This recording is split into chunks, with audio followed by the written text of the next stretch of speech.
Why is Steenhuisen so upset about it? And what exactly is the National Democratic Revolution going to do to South Africa's economy? So the National Democratic Revolution is a paradigm of thought that has really underpinned ANC policy doctrine since the late 1960s. The 1969 Morogoro Conference, the ANC explicitly committed itself to socialism and was part of the Soviet bloc aligned countries during the Cold War, and never abandoned that policy agenda in the democratic era. So it is hostile to private property rights. It sees free enterprise as being fundamentally exploitative, and the profit motive as something to be suspicious of rather than as a driver of growth as we know it to be.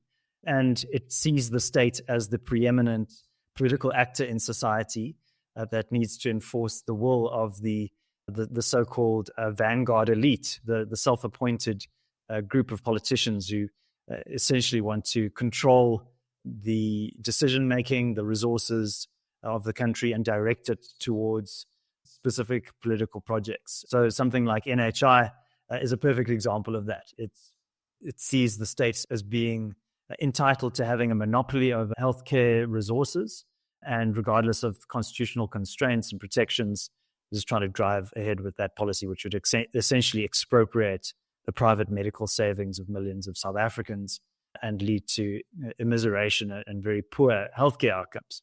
The Expropriation Act, I think, is another classic example. It doesn't see property as an inherent right for individuals, as we at the Free Market Foundation do, but as a public resource to be allocated and dispersed according to political imperatives rather than market-based forces, which are essentially underpinned by choice and respect for other people's property.